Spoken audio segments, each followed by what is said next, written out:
హైదరాబాద్ బాగ్లింగంపల్లిలోని సుందరయ్య విజ్ఞాన కేంద్రంలో అఖిల భారత యూనివర్సిటీ విద్యార్థుల ఆధ్వర్యంలో భారత్ బచావో సదస్సు జరిగింది. చీఫ్ గెస్ట్ గా Bengaluru university professor Niranjan Aradhya, all India Bharat Bachao vice chairman Gade Innaiah పాల్గొన్నారు. బీజేపీ ప్రభుత్వం విద్యా వ్యవస్థలను కాషాయీకరణ చేస్తుందన్నారు వక్తలు. ఐఐటీ ఇన్స్టిట్యూట్లలో మూఢనమ్మకాలను పెంచి ప్రోత్సహిస్తుందన్నారు. లోక్సభ ఎన్నికల్లో బీజేపీని ఓడించాలన్నారు వక్తలు.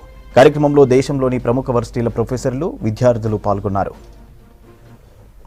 Products of a long historical struggle of humanity, not only India.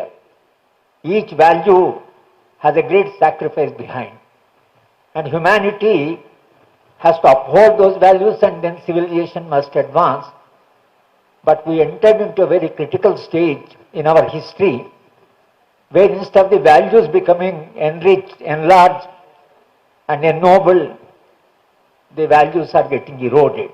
It's a tragedy of India and perhaps tragedy of human society. And I think we have this deep concern that your young generation, right from the morning, speaker after speaker have been advising, appealing that your generation has to save India. I don't know whether my generation has passed on what type of India to you. You may blame us that why we are passing on this type of India to you, but we now appeal to you that you have to save India. Bharat Bachao గత 2 సంవత్సరాలుగా మరి ముఖ్యంగా 1 సంవత్సర కాలంగా చేస్తున్నటువంటి ప్రయత్నంలో ఎంతో పట్టుదలతోటి ప్రయత్నాలు చేయడం జరిగింది.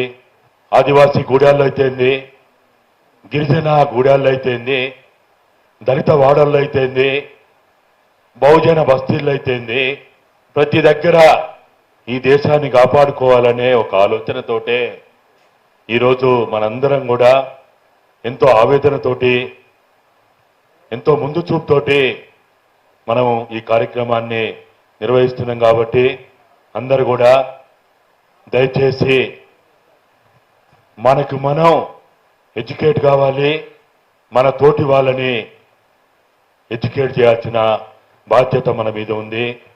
మనము ఈ విద్యారంగాన్ని ఎట్లా కాపాడుకుందాం, మూసివేయబడుతున్నటువంటి బడులను ఎట్లా రక్షించుకుందాము, కాషాయీకరణ, ప్రైవేటీకరణ, వ్యాపారీకరణ చేసేటువంటి పాలకుల విధానాల్ని ఎట్లా ఎండగడదాము, వేయి పడగల విషపు నీడలా ముంచుకొస్తున్నటువంటి ఈ మనువాద భావజాలాన్ని ఎట్లా తిప్పికొడదాము, ఈ శక్తి సరిపోతుందా?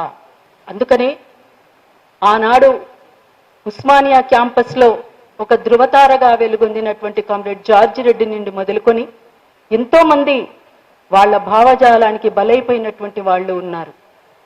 అందుకోసమే మనం కామ్రేడ్ జార్జి రెడ్డి వారసులుగా, చాంద్ పాషా వారసులుగా, ఇవాళ భగత్ సింగ్ వారసులుగా మనం అనుకుంటున్నటువంటి భావజాలాన్ని ఎత్తిపట్టడానికి, ఈ భావజాలాన్ని ముందుకు తీసుకుపోవడానికి ఇంకా ఎంత శక్తిగా ఎదగాల్సినటువంటి అవసరం ఉందో అన్నటువంటి దానిపైన ఇంకా సీరియస్గానే చర్చ జరగాల్సినటువంటి